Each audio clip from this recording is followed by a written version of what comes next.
संबंध।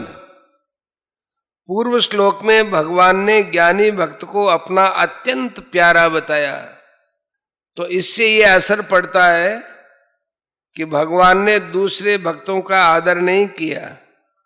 इसलिए भगवान आगे के श्लोक में कहते हैं, उदाराः सर्व एवैते ज्ञानित्वात्मैव मे मतम् आस्थितः स हि युक्तात्मा मामेवानुत्तमां गतिम्। पहले कहे वे सब के सब चारों ही भक्त बड़े उदार माने श्रेष्ठ भाव वाले हैं, परंतु ज्ञानी प्रेमी तो मेरा स्वरूप ही है, ऐसा मेरा मत है। कारण कि वह मुझसे अभिन्न है और जिससे श्रेष्ठ दूसरी कोई गति नहीं है, ऐसे मुझ में ही दृढ़ स्थित है। व्याख्या। उदारा सर्व एवैते, ये सब के सब भक्त उदार है, श्रेष्ठ भाव है।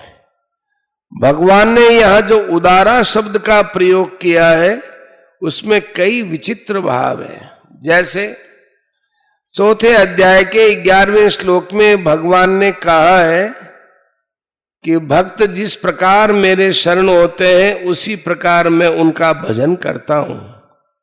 भक्त भगवान को चाहते हैं और भगवान भक्त को चाहते हैं, परंतु इन दोनों में पहले भक्त ने ही संबंध जोड़ा है और जो पहले संबंध जोड़ता है वो उदार होता है।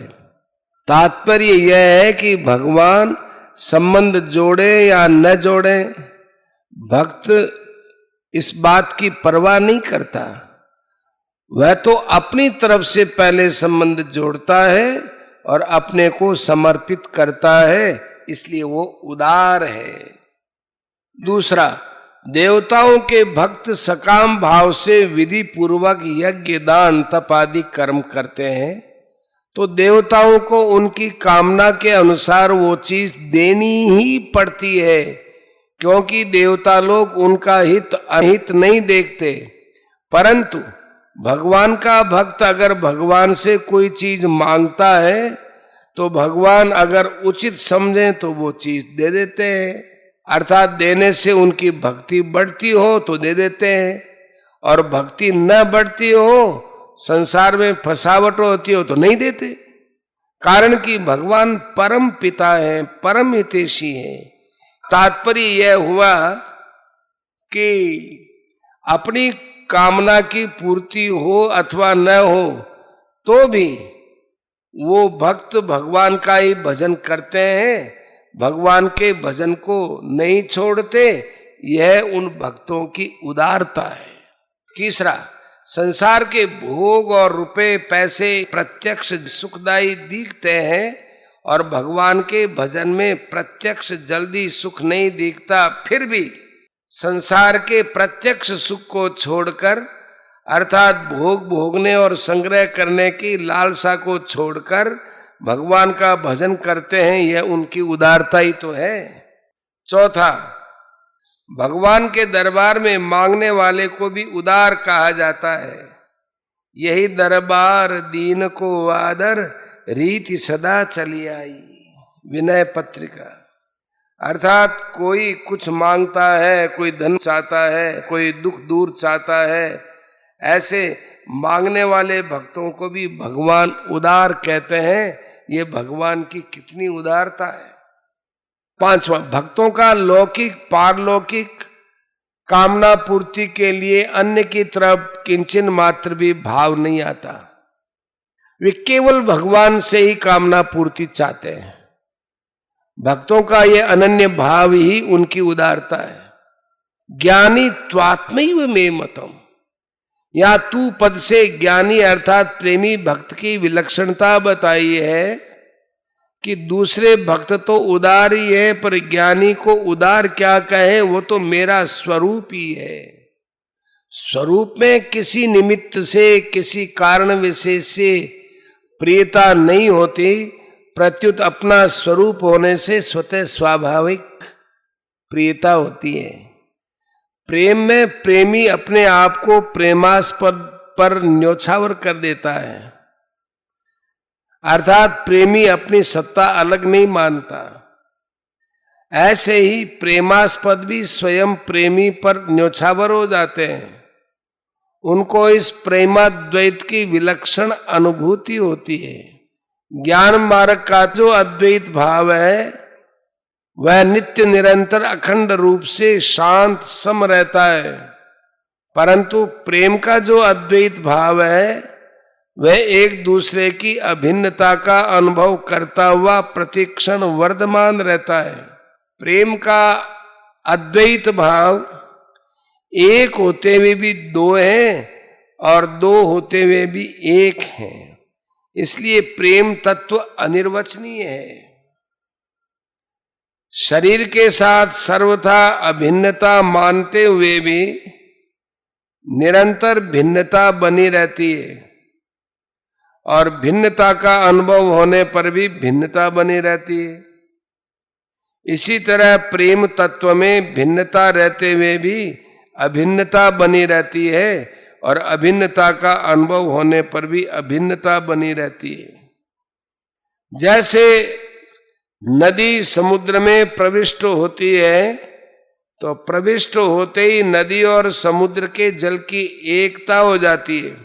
एकता होने पर भी दोनों तरफ से जल का एक प्रवाह चलता रहता है, अर्थात कभी नदी का समुद्र की तरफ और कभी समुद्र का नदी की तरफ एक विलक्षण प्रवाह चलता रहता है। ऐसे ही प्रेमी का प्रेमास्पद की तरफ और प्रेमास्पद का प्रेमी की तरफ प्रेम का एक विलक्षण प्रवाह चलता रहता है। उनका नित्य योग में वियोग और वियोग में नित्य योग, इस प्रकार प्रेम की एक विलक्षण लीला अनंत रूप से अनंत काल तक चलती रहती है।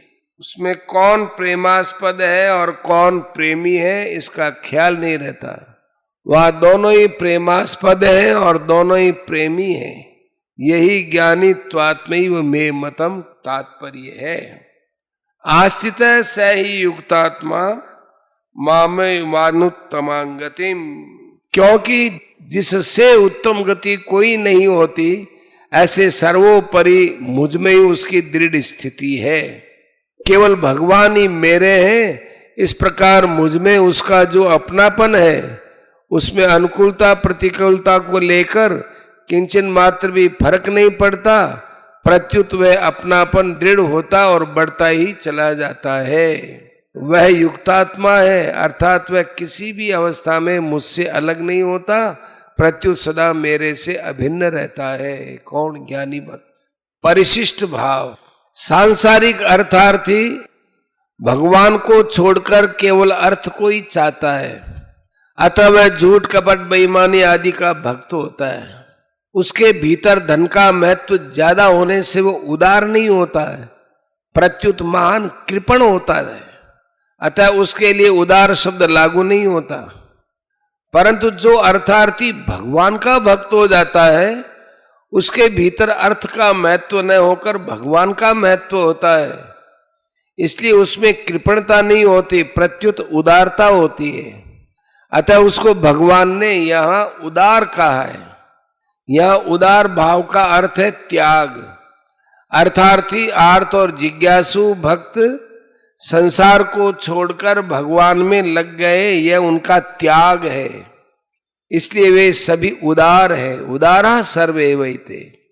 एकमात्र भगवान का संबंध मुख्य होने से अर्थार्थी आर्त और जिज्ञासु भी आगे चलकर स्वतः ज्ञानी हो जाते हैं। एक मार्मिक बात है कि भगवान को न मानना कामना से भी अधिक दोषी है। जो भगवान को छोड़कर अन्य देवताओं की उपासना करते हैं उनमें यदि कामना रह जाए तो वे जन्म मरण को प्राप्त होते हैं। गतागतं काम कामा लभन्ते। परंतु जो भगवान का ही भजन करते हैं उनमें यदि कामना रह भी जाए तो भगवान की कृपा और भजन के प्रभाव से वे भगवान को प्राप्त होते हैं। कारण कि मनुष्य का किसी भी तरह से भगवान के साथ संबंध जुड़ जाए तो वह भगवान को ही प्राप्त होता है, क्योंकि वह मूल में भगवान का ही अंश है। अर्थार्थी, आर्त और जिज्ञासु तीनों को ही भगवान ने यहां उदार कहा, परंतु जो भगवान के सिवाय अन्य का भजन करने वाले हैं उनको भगवान ने उदार न कहकर अल्प मेधा कहा है। इसी अध्याय का 23वां श्लोक। और उनके भजन को अविधि पूर्वक किया गया बताया है 9वें अध्याय का 23वां श्लोक। देवताओं को भगवान से अलग समझने के कारण, अर्थात देवताओं में भगवत बुद्धि न होने के कारण तथा कामना भी होने के कारण उनकी उपासना अविधि पूर्वक है। तात्पर्य यह है कि सब में भगवत बुद्धि न होना सकाम भाव से भी अधिक घातक है, क्योंकि चेतन के साथ संबंध हुआ ही नहीं।